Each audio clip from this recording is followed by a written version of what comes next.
I visited a nursing home for Brian's parents, my fiancé. There, I was led to a separate room and couldn't believe what a caregiver told me. Run away now! Those people, 10 years ago. I was asked to cover the entrance fee for the nursing home. Betty, actually, Dad and Mom were supposed to move in today, but I lent a considerable amount of money to a friend who's a CEO. I want to pay for a year in advance, but I'm short. Betty, could you lend it to me? I promise to pay you back soon. Brian made this request. Then, my mother-in-law Angela said, I'm sorry, but we will really pay you back soon. And my father-in-law Kevin apologized. I'm sorry for causing such trouble, especially since you're our son's fiancé. They don't realize I know it's all lies. If Brian is that insistent, just for a week then. I acted as though I reluctantly agreed. Really? I knew you'd say that, Betty. Brian was beaming. Then Angela and Kevin came over and patted me on the shoulder. Thank you. We will definitely make it up to you. We're blessed to have the best daughter-in-law. You're a lifesaver. They both seemed tearful. Despite feeling contempt, I played the role of a delighted and praised fiancé. Internally, I thought, just you wait. I won't let you exploit me as you wish. Huh? Touring the nursing home? I inadvertently voiced my puzzlement. Brian, as if it were obvious, tilted his head and said, Yeah, you'll come with me, right? As I've mentioned before, my parents are quite elderly. Ever since Mom fell at home, she hasn't been walking well. Responding to Brian's suggestion. But at this time of year. I hesitated, but he seemed unwilling to change his mind. My name is Betty, I'm 29 years old. I work at an insurance company, handling assessments. I met my boyfriend and fiancé Brian 2 years ago, near my favorite museum in a park. He worked at a real estate company nearby and had gone out to eat lunch in the park when I dropped a postcard I bought from the museum's gift shop, and he picked it up for me. You dropped this. Brian picked up the postcard that had slipped from my bag, took out a handkerchief from his pocket, dusted the sand off it, and handed it to me. I had a good impression of him from the start because he was kind. I often visited that museum, and after several visits, I ran into Brian again. It was lunchtime, and he said, Would you like to eat together? We decided to have lunch together with takeout from a nearby cafe. After that, we exchanged contact information and started meeting outside of the park as well. We eventually moved in together, and Brian, having had many relationships, was smooth with dates and communication. Being new to romance, I relied on him, and he was the one who confessed and proposed. I was somewhat swept along, but I thought that's just how marriage is, as others told me. However, Brian had a bad habit that crossed my mind even when I said yes to his proposal. Brian had an unusually high pride and boasted about graduating from a prestigious private university. He was usually calm and didn't show such an attitude, but occasionally, he would make such remarks. For instance, when it comes to a team member who dropped out of school. It's because he has a low level of education. Or when seeing a poorly dressed homeless person. I wouldn't want to end up like that. And laugh. He knew I had a college degree. Betty, you don't know much about anything. But often made somewhat condescending remarks. That's just you liking to show off knowledge you don't need at the moment, but I know that too. I retort, but Brian is convinced I'm just pretending to know. This might make Brian seem like a bad guy, but he's taken me to various art galleries and museums, never raising his voice or being violent. We've never really fought, sometimes to the point where I wonder if we're both just holding back. If there's something you want to say, let's talk about it. Even though I says this, I have no complaints about you, Betty. If you have any issues with me, please tell me right away. That's the kind of response that comes. So, I said, I wish you wouldn't belittle people so much. Did I belittle someone? Seemingly having no recollection, though he probably isn't aware of it. He often talks about his company to others, sometimes sharing things that I suspect should be confidential, which worries me. Are you sure it's okay to share that? It sounds important to the company. He's a friend, so he won't tell anyone else. He just brushed it off. Working at an insurance company, I know there are things you must never share, even with family. I wonder if real estate is different. Brian seems so carefree about it, so I've tried to convince myself it's okay if he thinks so. But the idea of him speaking so freely about various things, including possibly about me, doesn't sit well with me. Indeed, Brian often shares things with me that others would likely want kept secret. Since I'm a person who doesn't share other secrets, I try to let it slide, but my discomfort has been growing. And my unease about our upcoming marriage only increased after meeting each other's parents. When we got engaged, we decided it was time to meet each other's parents. At my house. Thank you for marrying my daughter, who couldn't find someone to marry at her age. My mother, Emily, was welcoming. Then my dad, Thomas. Brian is a bit. He seemed reluctant, but he eventually agreed to the marriage. If Betty has chosen him. So, I asked, what's wrong? But my dad seemed hesitant to talk and ultimately didn't share. When I mentioned it to my mom, Thomas just feels lonely about you getting married. She laughed it off. Given my dad has always been thoughtful, I worried there might have been something off he sensed. Brian is charming and articulate, perhaps due to his job. He was thoroughly engaging throughout the visit and seemed to enjoy my mom's cooking, winning her over completely. Then came the day to meet his parents for the first time. I went to his house, nervous. His home was as spacious and nice as he said it would be. It might just be me thinking it looked like what nouveau riche would build. The color scheme was flashy, and it stood out in the quiet residential area. When I rang the doorbell, "Welcome." A welcoming future parent-in-law greeted me. I could see ostentatiously expensive furniture inside, which was off-putting. Betty. You like art, right? We have quite a bit of that here. Take a look around. Brian said, but honestly, it wasn't to my taste, and I didn't find it interesting. However, I didn't want to criticize someone else's interests, and thinking it looked nouveau riche might just be my prejudice. Rethinking my approach, I faced his parents. Nice to meet you, I'm Betty. Please accept this. I greeted them politely and offered a gift. It was a cake from a famous bakery. I chose something that would appeal to people around Brian's parents' age. They were overly delighted by it, which was a relief. Thank you. We wouldn't buy this for ourselves. Laughing, his mother says, I'll go cut it. She said and stood up. Do you not like sweets? I asked his father. Of course. I love them. He replied with a smile. At that moment, I thought they seemed like nice people. However, when the future mother-in-law returned with a tray of sliced cake, I was taken aback. Here you go. There were 4 small plates on the tray. She placed it in front of everyone. What's this about? I wondered internally. The cake I brought was meant to be cut and served. Each plate had 2 slices on it. But my plate had only 1 slice, and it was much thinner than the others. Seeing me frozen, "What's wrong?" Brian asked. It's nothing. I managed to say after a struggle. Maybe they just mixed up their slice and mine.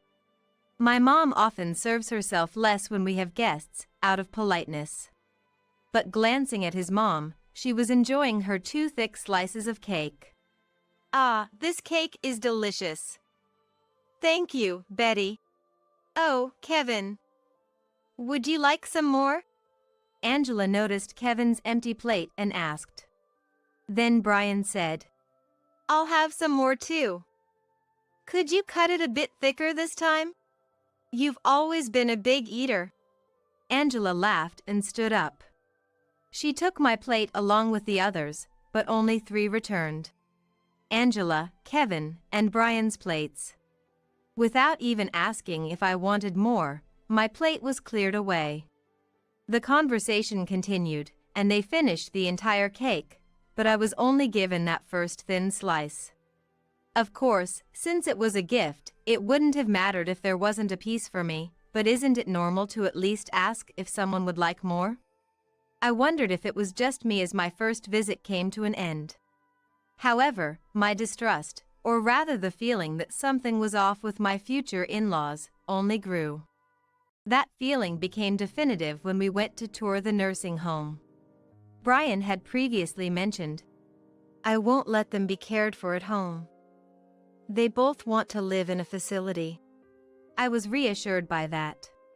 Since my parents also said they didn't intend to burden me, we planned to continue living in our current home, just the 2 of us. But then, one day, Brian said, I'd like you to come with me to tour my parents' nursing home. I was surprised. Why should I be there when we're not even married yet? My parents consulted a professional advisor about the nursing home situation and assured me that they would handle the financial aspect themselves to ensure I wouldn't be burdened much financially. I want you to see if the facility is comfortable for my parents to live in. Plus, consider the location for visits and such. Brian said, but I was honestly reluctant. Since that day, every time I met the future in-laws, they either pushed unwanted things on me or pestered me about my job.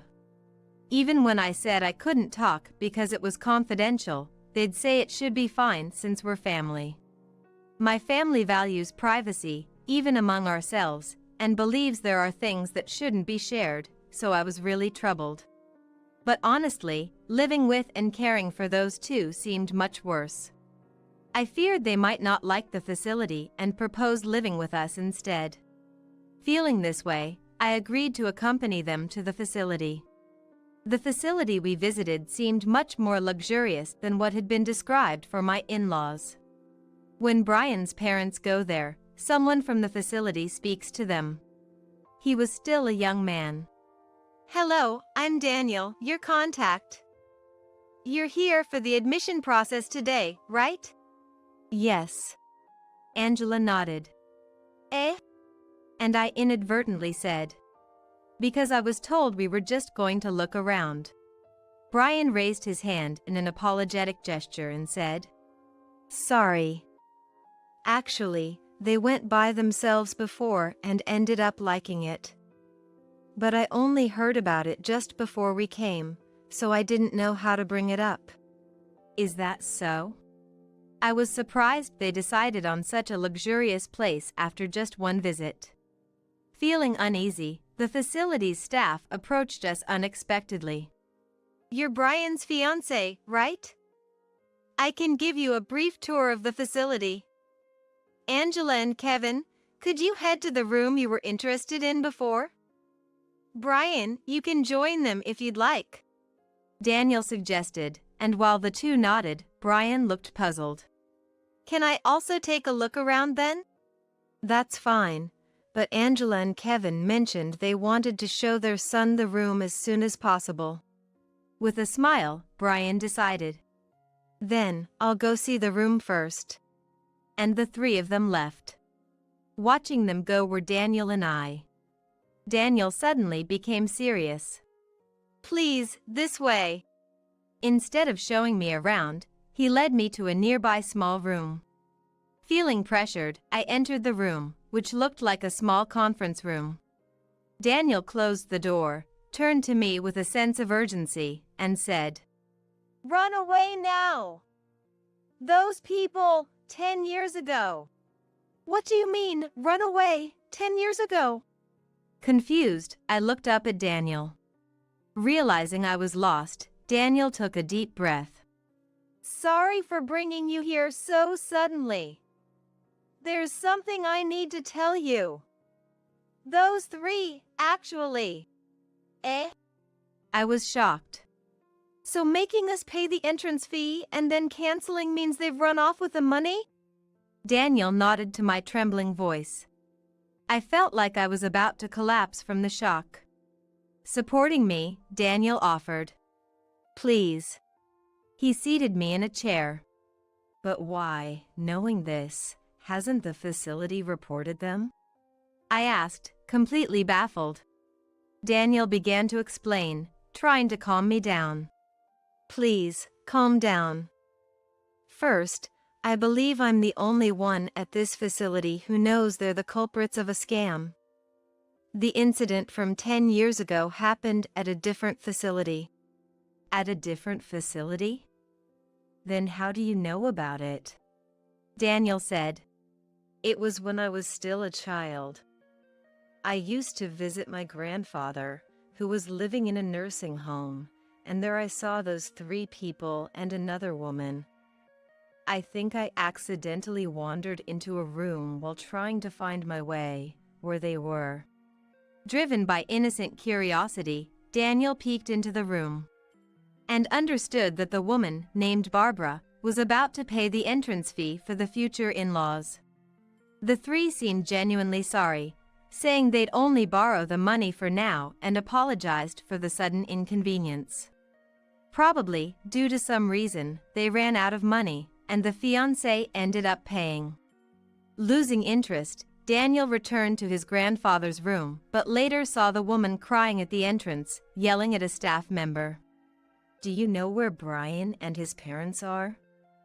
It's my money. Why hasn't it come back to me? She was saying this.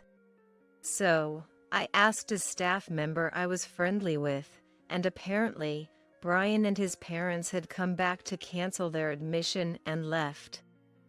They probably somehow managed to take the fiancé's money. But that was all done through official procedures, so the facility couldn't report it. It had to be the fiancé who did. Daniel thought it was unfortunate for the fiancé, who would inevitably catch them. After that, I got interested in working in care and started working at this facility. But I never imagined those three would continue committing the same crime without getting caught. I was simply stunned by Daniel's story. Everything was done to take money from me from the very beginning. I didn't want to believe that Brian's love was all fake, but Daniel's serious expression made me feel it was true. As tears spilled, Daniel offered me a handkerchief. Here, if it helps. I thanked him tearfully. After crying a bit, I surprisingly calmed down. Thanking Daniel, who had politely looked away, I asked him, Could you please help me catch them? Surprised at first, Daniel quickly responded firmly. Of course. After cooling my swollen eyes, Daniel and I headed to the room where they were likely waiting as if nothing had happened. Entering the room, Brian greeted me with his usual kind smile. Welcome back. You took quite a while, didn't you? He said. I pretended to be surprised by looking at my watch. Oh, indeed. This facility is so nice that I ended up taking my time looking around. I can see why Kevin and Angela liked it. I might decide on it in just one visit myself. Saying this made all three seem thoroughly convinced. Then Brian, with an overly deliberate tone, said, Oh, right. Actually, even though my parents are moving in today, I lent a lump sum of money to a business acquaintance. Internally, I thought, Here it comes. I exchanged a glance with Daniel for a moment. I wanted to pay for a year up front, but I'm short. The businessman said it would be returned in about a week. Betty, you brought your card today, right? Could you lend it to me? I'll pay you back immediately. Brian says that. And then Angela adds, I'm sorry, but we will really pay you back soon. She said to me, and Kevin apologized to me. I'm sorry for causing such trouble, even though you're our fiancé. They don't know that I'm aware all of it is a lie. Just you wait. I won't let you take advantage of me as you please. I resolved in my heart, showing reluctance and disarray on the surface. How much? It's about $100,000.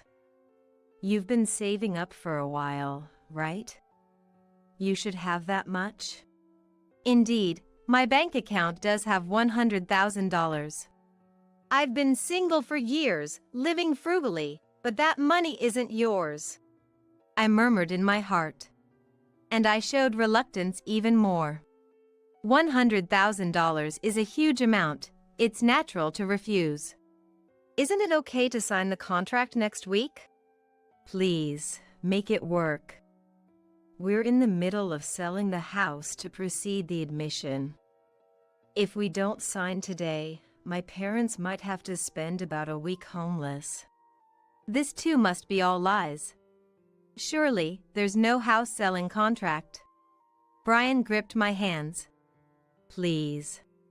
Pleading. I wondered if all this while he played the role of a dependable man just for this moment. Brian always showed the composure of someone older. Had it been the old me, I might have been swayed by Brian begging like this. So, I acted accordingly.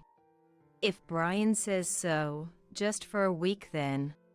Really? I knew you'd say that, Betty. Brian's face lit up. Then Angela and Kevin came over, patting my shoulder. Thank you. We will definitely return the favor. We're so lucky to have the best daughter. You're a lifesaver. Both seemed on the verge of tears. Despite my contempt, I pretended to be a pleased and praised fiancé. Oh, it's nothing much. It's just for a week, after all. When I looked at Daniel, he said, Those who need to sign the documents, please come this way. And opened the door. Daniel and I had already discussed the dangers of actually signing any documents, even as an act. So, we decided to pretend to sign in a place away from the three. They wouldn't suspect Daniel and I were in cahoots. As expected, after a short while, Daniel returned and said, Here are the details of the payment for the 2 residents for 1 year. Presenting a fake statement with a smile, which they tucked away without a close look. If you need to do any additional procedures regarding the admission, please contact this number. We can't assist without an appointment. Understood. Brian received it. The number was Daniel's. This ensured that Daniel would be informed if they attempted to cancel. Thus, he could contact me. But that alone might not be enough, they could come up with some excuse. This is what the family is up to. There must be other things they're doing as well. I had decided to thoroughly expose all 3 of them. First, I decided to search Brian's room. We lived in separate rooms, and it was rare for us to enter each other's spaces. Especially me, I believed it was wrong to enter someone's room without permission, even if it was my boyfriend's, unless invited. Brian knew this, so he might have left something incriminating, thinking I would never enter. My suspicion was correct. From the back of his bookshelf in his room, I discovered a statement that clearly showed money was missing due to fraud. It seems to be out of my field, but it appears to be documents related to the purchase of a condominium. In other words, embezzlement. A real criminal. I murmured unintentionally. Moreover, Brian's room was much tidier than I expected. Rather, it was prepared for packing. Probably to leave the house as soon as the money was secured. Furthermore, I decided to shake Brian by bringing up my concerns while also collecting evidence of their previous activities at the other facility in coordination with Daniel. By the way, is work going well recently? I'm also wondering about the $100,000 I loaned to Kevin and Angela. It's making me quite anxious to have it returned soon. I said this at dinner, and Brian seemed visibly shaken. They've only been in the facility for 2 days, haven't they? You worry too much, Betty. Approaching Brian's room quietly at night, I heard him on the phone. Seemingly with his parents. My suspicion that showing concern about the money in Brian's job would lead him to contact his parents was correct. I couldn't hear the voices of my husband's parents, but I had previously purchased a high-performance voice recorder and carefully slid it under the door gap to record. I gathered the recorded audio as evidence and stored it in a box. 2 days later, I received a call from Daniel. It seemed there was a request to cancel the admission from my husband's parents. It's tomorrow at 2 p.m. Please come to the facility before then. Daniel's voice over the phone sounded urgent. Do you think it will go well? Feeling anxious, I asked, and he reassured me. It will be fine. With all this evidence, definitely. And I felt empowered as the day arrived. Today was for the cancellation procedure, right? It's a shame. We thought you were pleased with our facility. I listened to the conversation between Daniel and the three from behind the door.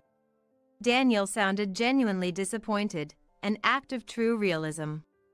Brian responded, Actually, a previous girlfriend had a serious accident. We need the money for her treatment. Dad and Mom said to prioritize her, so we decided to cancel for now. That's a huge lie. The supposed seriously injured girlfriend is right here. I was worried that Daniel would laugh, but he dexterously said, Is that so? He sounded worried. Then we'll need the fiancé's card for this. Oh, that's fine.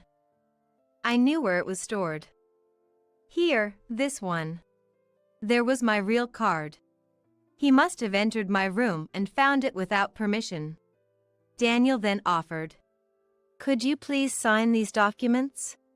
He held out a piece of paper. And this? Brian's voice, taken aback, was audible, and I couldn't help but laugh. Daniel.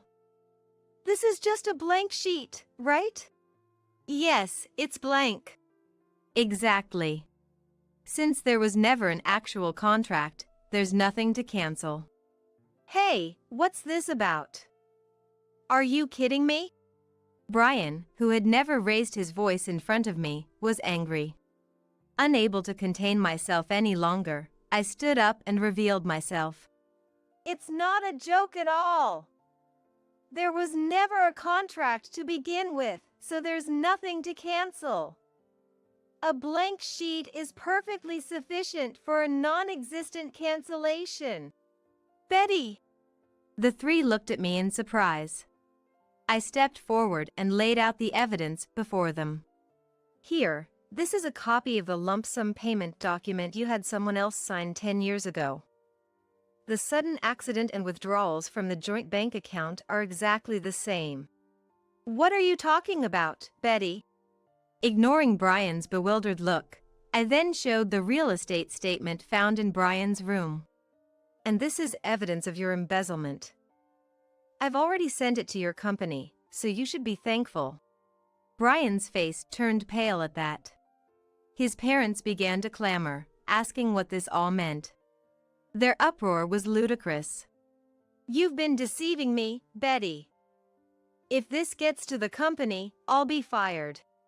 Yes, Betty. What is Brian supposed to do now? And how are we supposed to live? Their successive complaints utterly exasperated me. I took out the voice recorder and played its contents at high volume. That's okay. We're already preparing to escape. We can leave any time. She was a bit more cautious than the last woman, but it was easy. Really, deceiving people for money is the way to go. Such voices were recorded. What to do? You all are going to prison, you criminals. Taking people's money through deceit is despicable. As I shouted with all my might, Brian aggressively approached me. What did you say? His hand was raised. Bracing for the blow, I shut my eyes and tensed up, but the impact never came. Looks like we're about to add another crime to the list. Let go! Daniel had restrained Brian. At that moment, the police, who had been called in advance, burst into the room. This low-educated woman. Have you forgotten the kindness I've shown you for 2 years? Brian was still yelling as the police subdued him. I couldn't help but snort in disbelief at his words. Low-educated? Whose? When I mentioned the university I attended. That can't be, Brian muttered. The name of the university I attended was far more prestigious than Brian's. I never thought it was worth mentioning, especially not to Brian, believing it wouldn't make any difference. What does academic background have to do with character anyway? If going to university makes someone respectable, then thanks to you, I can confidently say that's not the case. With that, I laughed, and Brian fell silent, unable to say anything more. Eventually, the three were arrested, and I moved out of the house I shared with Brian. Though I felt a bit of nostalgia for the house, I wanted to cut ties with those three more than anything. When I told my parents everything, they were extremely worried and scolded me for not relying on them sooner. My dad, who had been somewhat hesitant about the marriage, confessed. I've had a bad impression of Brian since then. I should have spoken up sooner. To my dad's regret. It's not your fault, Dad. They are the ones to blame. I reassured him. I was almost proud of my dad's judgment. My mom said, I once said I wanted him to marry my daughter, but I take it back. If I see him again, I'll kick him. My dad and I laughed together at that. After the ordeal, I started dating Daniel. Despite the unusual way we met, Daniel turned out to be a very sincere person. Though he's younger, we do argue at times, but we also engage in meaningful discussions, something that was refreshingly absent in my relationship with Brian. It made me realize Brian was truly only interested in me for money, without any consideration for our future. Daniel wasn't initially interested in museums or art galleries, but knowing I enjoyed them, he started to share this hobby with me. He's more of an indoor person, preferring to read books or play video games at home. His interest is in story-driven games, exploring different worlds through them. I said that the game was surprising considering his healthy appearance. I enjoy discovering new worlds through games with good narratives. He was answered. I have no connection to the game. I see. I didn't know you could enjoy games that way. I was surprised. So, I even tried playing some of his games. Ever since then, I've developed a fear of engagement and marriage. Daniel knows this, so he never presses the subject. However, when my parents visited my area, they met him in what was like a casual greeting. Despite his nervousness and difficulty speaking, my parents thought highly of him. My dad, contrasting his opinion from Brian's time, why not get married soon? Even suggested. If I hadn't met Daniel, I might have been at a low point in my life, but now I feel incredibly fortunate. I hope to overcome my fears eventually and spend my life with him. My name's Jennifer, a 32-year-old working professional. My husband Donnie is a 30-year-old employee, and we tied the knot 2 years ago. While he might come off as somewhat unreliable, he's a gentle soul who's perfectly capable of handling housework. I'm a driven working woman, gaining satisfaction from my work and the results I achieve. I work in the New York metropolitan area, a meritocratic environment where hard work is rewarded. However, there are possible relocations and no precedent for maternity or parental leave. Female employees tend to resign upon getting married or having children. I, too, preferred work over housework and initially had no intentions of getting married. When Donnie proposed to me, saying he wished to marry me, I turned him down, stating, "I like my current job. I'm a section chief now, but I want to aim higher. I can't imagine settling down or having kids." Yet Donnie understood me, promising that we would share housework and wouldn't have kids. Eventually, I gave in to his understanding nature and agreed to get married.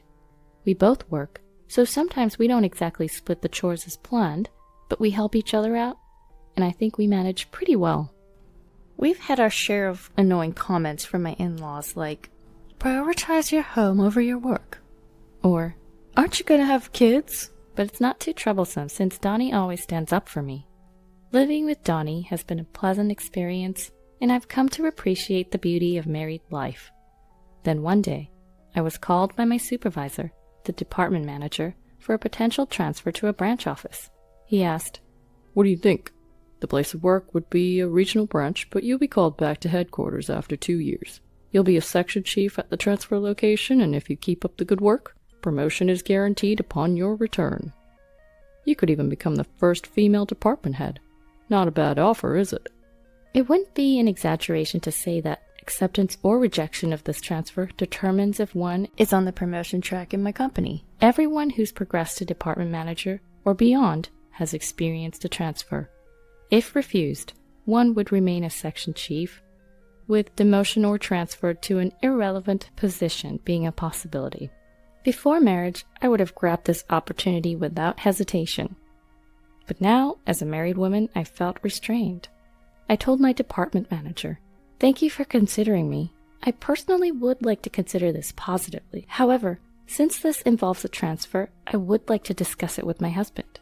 Could I get back to you after that?" He responded, "Oh, right, you're married.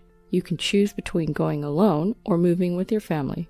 Discuss it properly. I'll be expecting a positive answer." Upon returning home, I discussed this with Donnie. "I've been offered a transfer. I might have to go to the countryside, but if I work hard for 2 years, I can return here. If I continue to perform well, I can get promoted." "I want to accept this offer if you're okay with it, Donnie. We can either move together or I can go alone. What do you prefer?" Donnie seemed surprised at first, but after some thought, he responded, "Your dream can come true if you accept this transfer, right, Jennifer? I can't move with you because I have work here, but don't worry about me and go for it." With Donnie's encouragement, I informed the company that I would be moving alone for the transfer, and I began negotiating terms and conditions. As a result, the company agreed to cover my relocation expenses. Factors such as being treated as on duty during commute days when returning home from my remote work location, and an overall decent benefits package convinced me to accept the transfer to the branch office. Then I officially received the transfer order and decided to relocate to the countryside.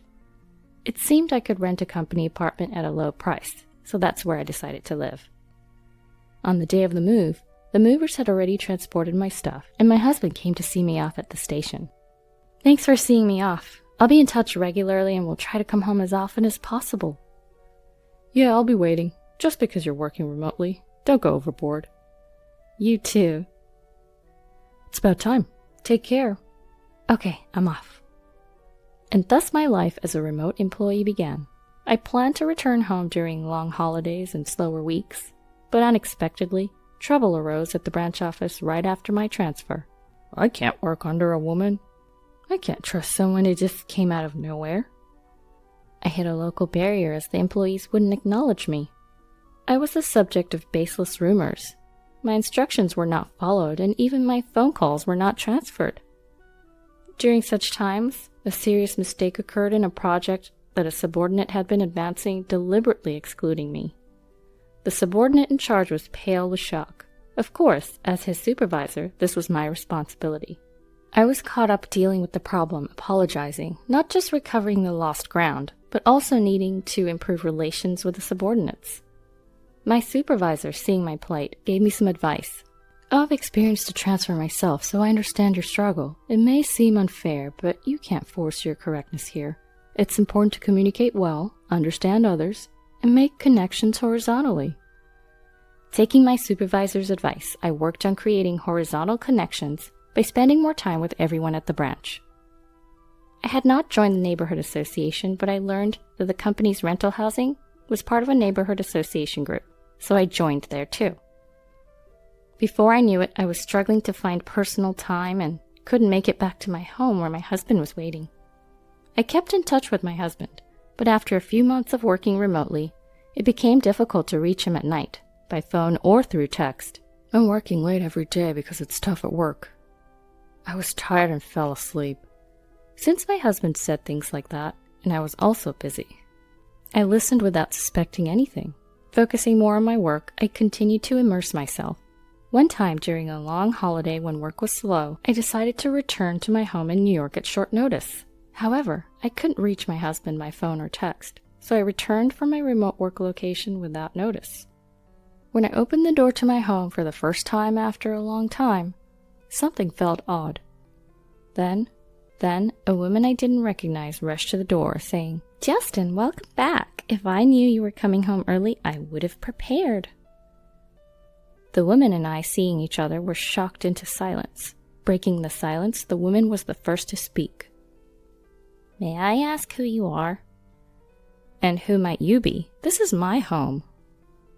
"There must be some mistake. I live in this house."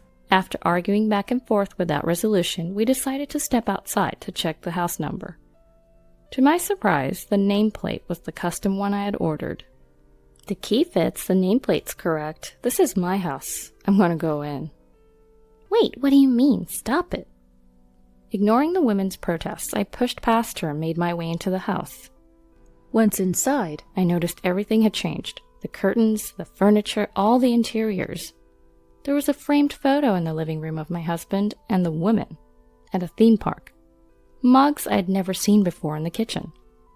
Unfamiliar toothbrushes and skin toner in the bathroom and women's shampoo and conditioner in the shower. The bed linen was a design I'd never seen before, and there was nothing of mine left in the wardrobe, just the woman's clothes. My husband's belongings were hidden in a room at the back of the house, as if the woman had moved in and taken over. While I was standing there shocked, I heard the front door open. "I'm home. Oh, Lola, did you invite a friend over?" "Justin, thank God you're back. This woman just barged into our house." The man that the woman had chosen as Justin was unmistakably my husband. Seeing me, my husband was startled. "What are you doing here?" "Johnny, since when did you become Justin? Can you explain what's going on?" I confronted my husband. "What are you talking about? This is Justin, right, Justin?" "Well, you see, I mean..." Pressed by both of us, my husband was flustered. "Lola, this man's real name is Donnie. Isn't that what's written on your driver's license? And I'm Donnie's wife, Jennifer." "That's a lie. He said he was divorced." "Donnie, you're gonna explain everything clearly, right?" "Jennifer, you hadn't come home much and I was lonely, so I casually signed up for a dating app and met Lola." "I see. So Justin is your alias on the dating app?" "No, that's not it. I thought it would be a problem if my real name came out, so I used a fake name, keeping my last name the same." "And why did you lie about being divorced?" "In Lola's dating app profile it said, 'I've only ever attended all-girls schools and have never dated a man before. Looking for someone who's willing to be serious about a relationship with the goal of marriage.' That really tugged at my heartstrings, so I lied about being divorced to woo Lola, hinting at marriage, and we started living together." "Huh? Why would you do something like that?" At that point, my husband defiantly started to justify his actions. "It's your fault for always being away for work. It's natural for a man to desire a woman. We've been leading separate lives because of your business assignment and the overtime and weekend work. I just wanted a warm home where my wife would be waiting for me with dinner ready when I come home." I was shocked at this confession, as I'd always thought of my husband as understanding towards my work. "But that doesn't make what you did right. What you did is the lowest of the low. If you wanted to be with another woman, you should have divorced me first. Why didn't you do the right thing?"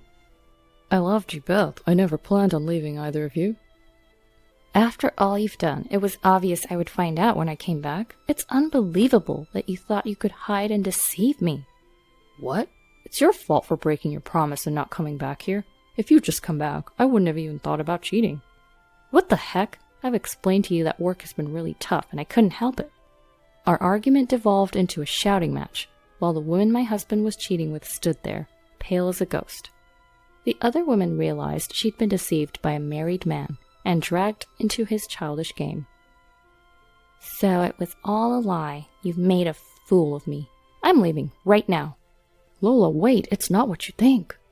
My husband tried to stop the other woman, who was packing her things and about to leave, but his attempt was brushed off. Don't touch me with your filthy hands. I can't believe a single word you say. Cursing my husband, the other woman left for her parents' home. I decided to punish my husband for this, gathering as much evidence as I could and bringing it back with me. Once I returned to my work assignment, the first thing I did was hire a detective to investigate my husband's mistress. The investigation revealed the woman was the daughter of an executive at my husband's business partner. I had a lawyer send documents proving the affair to both my husband's home and the other woman's parents. Upon receiving the documents, my husband protested, saying he didn't want a divorce. So I prepared myself for a long battle, even considering taking the matter to court. The other woman's family contacted my lawyer, and we decided to meet at their office. The other woman and her parents showed up and apologized to me. We're so sorry. Even though we didn't know about it, our daughter's caused you so much trouble. Our daughter is very serious and sheltered, so she's naive about the world. We're trying to arrange a marriage for her with someone we approve of, but she longed for a freer love. She met your husband without us knowing and got carried away without really knowing who he was. She said she met a divorced man on a dating app and wanted to move in with him. We told her to stop seeing this man, but she didn't listen. She was so caught up in her fantasies, she ran away from home to be with him. Our daughter was shocked to learn she was the other woman, and blames herself. She's now attending therapy. We're willing to pay you a settlement of $50,000, and we ask that you keep this matter to yourself. The other woman and her parents shook hands with me firmly. I understand your feelings. I will accept your apology on one condition. I'm preparing for a divorce, but my husband refuses to agree. If you're willing to cooperate when it comes to providing testimony if this goes to trial, I'll agree to the settlement. Okay, we'll cooperate, but our daughter is young and we don't want a permanent record if this goes to court. Is there any other way we could assist you in punishing him? Luckily or unluckily, his workplace is our client. So, in an unexpected twist, the woman my husband cheated with and I joined forces. We conspired to teach him a lesson. His workplace would soon face a blow because he'd angered an executive at one of their client companies. This mess, of course, would be pinned solely on my husband. Back home, his parents, oblivious to the turmoil, were trying to reach out to him as they always did. Jennifer is not answering our calls, and she won't return them either. Is she so engrossed in work that she forgot about us? When is she coming back? We miss seeing our grandchild. Mom, you don't understand. I cheated on Jennifer while she was on her assignment, and now it looks like we're heading for a divorce. His mother responded, That woman who neglects Donnie to focus on her job is to blame. Maybe it's better if you break up with Jennifer and get back together with the woman you had an affair with. Apparently, my in-laws figured that the other woman's family seemed wealthier than ours. So, they sided with my husband and his lover, launching a barrage of attacks against me. They repeatedly called me, but I blocked their calls. They started calling me at work. When I refused to speak to them, they came to my workplace, creating a scene and causing a ruckus. Please let go of our son. It's because you're such a woman that our son had an affair. He'd be happier with his lover, so stop getting in his way. And I said, What on earth are you talking about? I want to divorce Donnie. He's the one who's refusing. Besides, the woman he cheated with has no intention of getting back with him. After all, he tricked the daughter of a business executive into dating him. They're pretty angry. It's going to be a lot of trouble. The moment they realized their son had angered a major client, my in-laws suddenly switched sides and tried to cozy up to me. Oh no, we didn't know it had come to this. We must have misunderstood. We're sorry. Our son is a fool, but he's remorseful. You'll forgive him, won't you, Jennifer? I must decline. You just finished berating me. And now you're asking for my forgiveness? Please leave. They refused to leave, so I had them escorted out by security. Since they had caused a commotion, my company decided to sue them for business obstruction. After all that, I finally received my compensation from my husband and got my divorce. The other woman's family also demanded compensation for violation of her chastity and her psychiatric treatment costs. With the loss of his standing at the company due to his mistakes, and having to pay hefty compensations, my husband was now drowning in debt. He couldn't afford to quit, and he was cornered. 2 years had passed since my assignment started when everything finally settled down. I finished my assignment successfully and was getting ready to return to the main office. My hard work had paid off, and I'd been promoted to the position of department manager. Had I not taken the assignment, I might still be living in a loveless marriage. But I guess a man like him would have had an affair sooner or later, and I would have clashed with his parents. I've realized that I really am better suited for work than family life, and I'm incredibly fulfilled and happy now.